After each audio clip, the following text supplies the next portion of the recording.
डूंगरी फलिया विस्तार में फिर एक बार आग का तांडव। जैसा कि आप मेरे पीछे देख सकते हैं, ये स्क्रैप का एक गोडाउन जैसा दिख रहा है, जहां पर कुछ घंटों पहले ही आग लगी हुई है।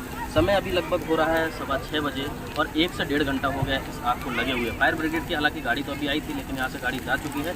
दूसरी कोई गाड़ी अभी यहाँ पर दिखाई नहीं दे रही है। दूसरा सबसे बड़ा सवाल उठता है कि वहाँ पर बोलूँगा, एक बार कैमरामैन को दिखाइए, शायद ये जो स्क्रैप का गोडाउन है और यहाँ पर जो फार्मा की दवाएँ हैं या फिर पाउडर है या कोई भी केमिकल है, वो आखिरकार यहाँ पर आया कैसे। जैसा कि रूल रेगुलेशन के हिसाब से बताया जाए तो इस तरीके के कोई भी बायो प्रोडक्ट फार्मा कंपनी के अदर जगह पर, यानी कि इस तरीके से वेस्टेज माल कहीं भी खुले में नहीं फेंक सकते। फिर इस गोडाउन में इस तरीके के ये पाउडर भरे डब्बे, टैबलेट के डब्बे क्या कर रहे हैं, ये बहुत बड़ा एक जांच का विषय है। और इस तरीके से जैसे आपने देखा होगा कि कई बार बुलडोजर चलने की घटनाएं सामने आती हैं, लेकिन उसके बावजूद भी आप चारों तरफ यहाँ देखेंगे, कैमरामैन से कहूँगा एक बार चारों तरफ यहाँ घुमाएं, आप देख सकते हैं कि ये पूरी तरीके से रेजिडेंशियल एरिया है।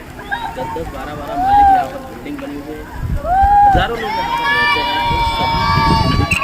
ये शासन प्रशासन की भाषा में या फिर जो संबंध विभाग के ऑफिसर हैं,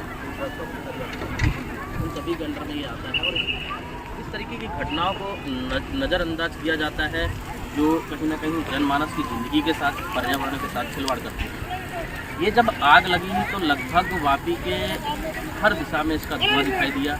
यानी कि आप समझ सकते हैं कि आग ये डूंगरी फलिया विस्तार में लगी है और इसका धुआं, जो काला धुआं दिखाई दे रहा था, वो नामदा विस्तार में, खीरी विस्तार में, गुंजन विस्तार में, यहाँ तक कि 4 रस्ते, सभी को यही लग रहा था कि आग ये हमारे पास में ही लगी हुई है। अब आप समझ सकते हैं कि इस तरीके के फार्मा के बायो प्रोडक्ट जो है, वेस्टेज प्रोडक्ट यहाँ पर डले हुए हैं और जो आग यहाँ पर लगी, इसका धुआं जो वायुमंडल को प्रदूषित कर रहा है और साथ ही साथ यहाँ पर जो लोग रहते हैं उनके साथ किस तरीके से खिलवाड़ हो रही है उनकी ज़िंदगी के साथ। दूसरा, ये आप जो डब्बे देख रहे हैं, नीले डब्बे, ये फार्मा किसी फार्मा कंपनी के डब्बे हैं और इस तरीके से यहाँ पर ये प्रोडक्ट रखे हुए हैं। कैसे यहाँ तक पहुँचे, किसने पहुँचाए, कौन सी वो कंपनी है, यह सारा जांच का विषय है और इन पर जांच होनी ही चाहिए।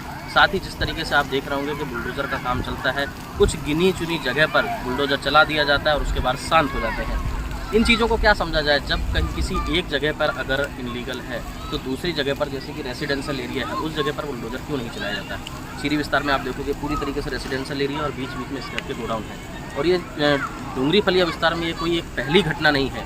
यहाँ पर लगातार इस तरीके की घटनाएं महीने 2 महीने में लगातार होती रहती हैं। उसके बावजूद भी इस तरीके से शासन प्रशासन का ढीलापन, संबंधित विभाग के अधिकारियों का, जीपीसीबी का, फूड ड्रग्स का, इस तरीके का ढीलापन कहीं ना कहीं लोगों की ज़िंदगी के साथ खिलवाड़ करने